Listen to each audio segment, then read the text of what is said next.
যে foreign direct ইনভেস্টমেন্টে তারা বাড়বে মাননীয় স্পিকার, যেখানে আমি তাদেরকে পরিসংখ্যান দেখাচ্ছি বিগত 11 বছরের মধ্যে এই বছর ফরেন ডিরেক্ট ইনভেস্টমেন্টের পরিমাণ সবচেয়ে কম মাননীয় স্পিকার।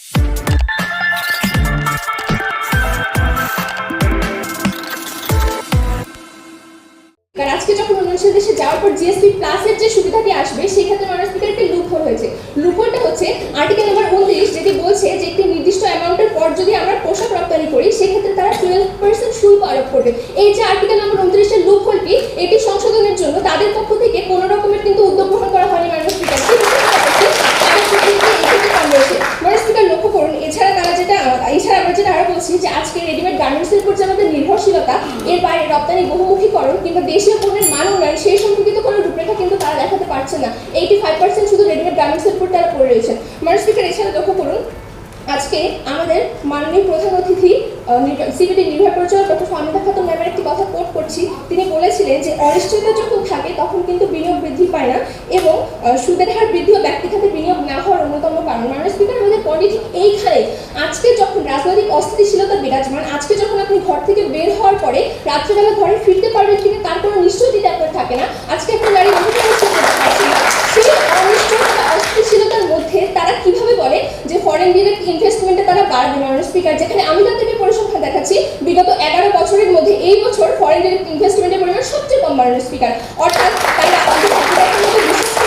এলডিসি গ্র্যাজুয়েশন থেকে উত্তরণ হলে সবকিছু সমাধান হয়ে যাবে, কিন্তু না মাননীয় স্পিকার, সেখানে সরকারের প্রস্তুতির ঘাটতি রয়েছে। মাননীয় স্পিকার লক্ষ্য করুন, এছাড়া তারা বলছেন যে তারা রিজার্ভ বৃদ্ধি করছেন, কিন্তু মাননীয় স্পিকার বিপুল পরিমাণ যে খেলাপি ঋণটি রয়েছে সেই ঋণের কতটুকু তারা আদায় করতে পেরেছে তার কিন্তু কোনো রূপরেখা নেই মাননীয় স্পিকার। তারা আমার জনগণের উপর ট্যাক্সের বোঝাটি চাপাচ্ছেন, তারা ঋণ সংকোচন করছেন, ফলে যে সমস্ত উদ্যোগ তারা অর্থনীতিতে অবদান রাখতে পারতো সেই উদ্যোগ তারা কিন্তু ঠিকমতো ঋণ নিতে পারছে না মাননীয় স্পিকার। সেই ক্ষেত্রে তারা কি করবেন, তাদের সরকার থেকে সেরকম কোনো রূপরেখা নেই। মাননীয় স্পিকার আরো লক্ষ্য করুন, আজকে তারা বলছেন যে মাথাপিছু আয় বৃদ্ধি পাচ্ছে, জীবনযাত্রার মান বৃদ্ধি পাচ্ছে। মাননীয় স্পিকার, আজকে যখন একজন শিশু 1.5 লাখ টাকা ঋণের বোঝা মাথায় নিয়ে বাংলাদেশে জন্মগ্রহণ করে, সেই শিশুর ঋণের বোঝাটি কমানোর জন্য সেই সম্পর্কিত কোনো রূপরেখা তাদের কাছ থেকে আমরা পাইনি।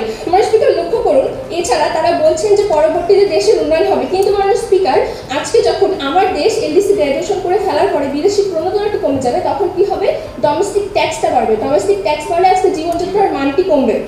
এবং মাননীয় স্পিকার আরেকটি জিনিস হবে, সেটি হচ্ছে যে জলবায়ু পরিবর্তনের যে ঝুঁকি মোকাবেলা, সেক্ষেত্রে আমরা এখন ইউএন থেকে ফান্ড পাই, সেই ফান্ডটি আসা বন্ধ হয়ে যাবে। আমাদের মতো একটি দেশে যখন হিট ওয়েভ বা ঘূর্ণিঝড়ের মতো সমস্যাগুলোর প্রতি বছর আমাদের মোকাবেলা করতে হয়, তখন ফান্ড না আসার কারণে বাংলাদেশের অভ্যন্তরীণ ফান্ড থেকে বা অভ্যন্তরীণ টিকে পরিকল্পনার মাধ্যমে তারা সেই হিট ওয়েভ বা ঘূর্ণিঝড়